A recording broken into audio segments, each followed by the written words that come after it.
What up, my poker peeps? It's the Hatter. Off work today, going to the doctor. I hate the doctor. I'm not sure if this is gonna make a vlog or not, but I'm gonna run in here. Hatter's gonna see the doctor, the specialist, see if he can figure out what's going on with me. But I'm pretty sure he's gonna tell me to eat better and quit drinking and all that stuff that all the doctors tell you.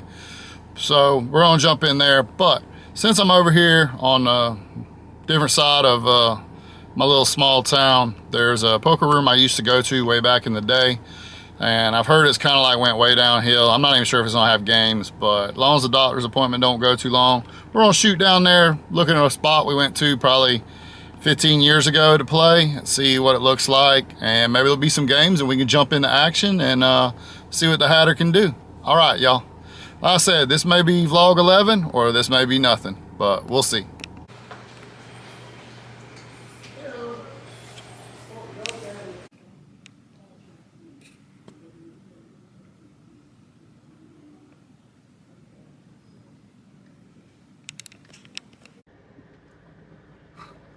My poker peeps, we are a long ways from the lights of Vegas.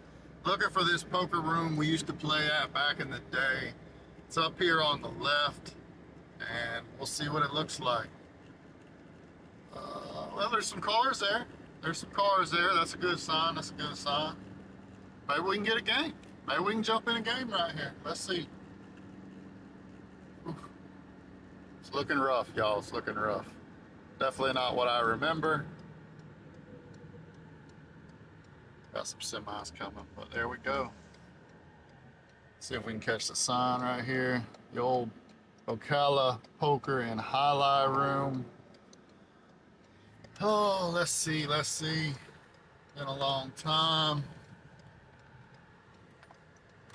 I remember coming here about 15 years ago. This was a popping spot. I don't think it's popping no more, y'all. But I do see some cars. Maybe there's some tables going. If not, definitely got a shot down memory lane here. This is back when I was really terrible at poker. There's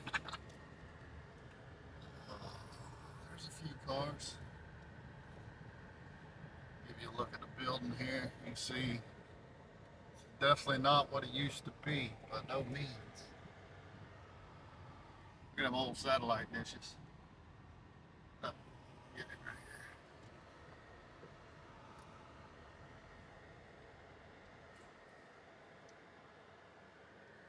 All right, let's get in here. Shouldn't be no pros here, that's for sure.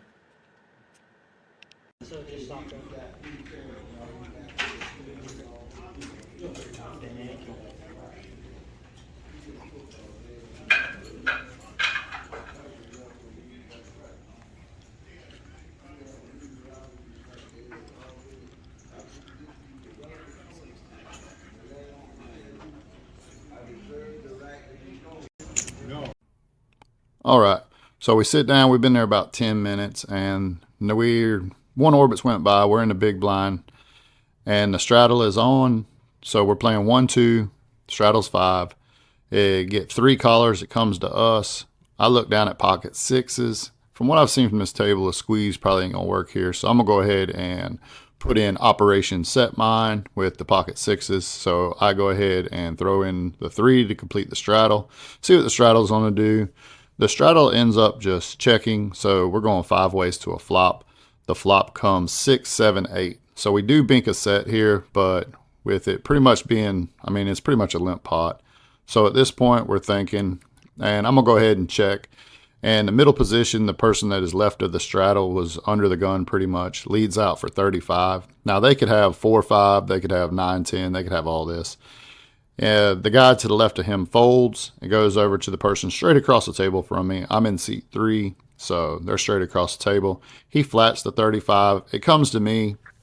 I think about this spot for just a second with bottom set, and I definitely don't want, I think just shoving right here, I'm only going to get called by better. So I'm going to go ahead and flat, see what the straddle does behind me, and hopefully we pair the board.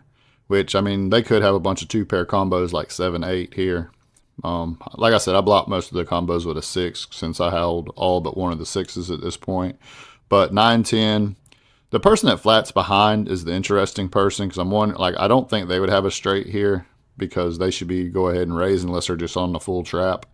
So I go ahead and make the call for 35, and the straddler gets out of the way. So we're going 3 ways to a turn. The turn is a king of spades, and now there's 2 spades on board. And I go ahead and check to see what the middle position does. This time the middle position goes ahead, and he thinks for a minute, and he bets 50. Just something about the way he bet. Now I'm starting to think maybe he doesn't have the straight. But what's surprising is now the guy across the table from me, he goes ahead and rips it in with 125. And I sit there for a second, and I do a quick glance over the middle position to see what his look on his face to this shove is, because I'm really trying to get a read on him, because if he does have the straight, I'm hoping that he'll give off a tell. But he looks a little disgusted when the guy shoves, so now I'm pretty much taking him off the straight. And if he does have the straight, it's the bottom end. But knowing these players at 1-2, they're probably not thinking like that. This is where I'm starting to level myself with the way I'm thinking. So when I notice that he's not super excited just to get it all in and call off, I think about it for a second, and I'm trying to figure out why this dude would flat. What has the king of spades done to change the board? I really don't know. So I didn't drive all this way from my doctor's appointment to go down memory lane at this old room to fold bottom sets. Just not happening here. So I go ahead and put the 135 for me to go all in. That's what I have left at this point. And when I do it, the middle position goes into the tank. So now I know I'm pretty much good against him. So, and he has me covered. So he goes ahead and eventually calls. The river comes influential 2 of clubs. And at this point, everybody looks hesitant to show their hand. So I'm not going to be hesitant. I've already pulled out another $200 out of my pocket. I'm ready to rebuy. So I go ahead and flip over to the pocket 6s. Middle position goes ahead and says that he had a pair and a draw. He shows 9-8 as he slings it into the muck. And across the table, this is where it gets juicy, y'all. The guy across the table shows pocket aces. So, I mean, probably not the best play by him. But even if he raises to, like, say 25 or 20 pre-flop, I'm going to go ahead and make the call, and I'm going to flop a set anyway. So can't be results oriented. I was probably going to get that anyways, but not the best way to play aces there, sir. All right, y'all, let's get to the next hand. All right, so not long after that, we have ace-4 offsuit on the button, and someone raises the 5. We call on the button, and flop comes ace, ace, 8. Checks around to the cutoff bets 6. I'm going to go ahead and trap here. I just call. And the turn is a 4. Now, I didn't know they had any high hand promotions going on. So, when it comes around, I bet 10. And the guy happens to ask me, like, did you have an ace? So I flip over my hand, and the dealer lets me know they have a high hand bonus. And since I'm playing both cards and it holds up, we win $200. So that'll work. The rest of the day, there was a bunch of bomb pots and some times where we flopped a pair with some equity and just couldn't realize the equity. So we chipped down a little bit. But a really great day. There you can see the old 10-6, the Hatter. Here's another bomb pot. And my history of bomb pots, if you've been watching the vlog, is terrible. But we play a little bit longer, about an hour after the high hand. And it's time to rack up pretty soon and get up out of there. But not a bad session all in all. Pretty happy with the day. And we'll get to the results and a wrap up here in just a second.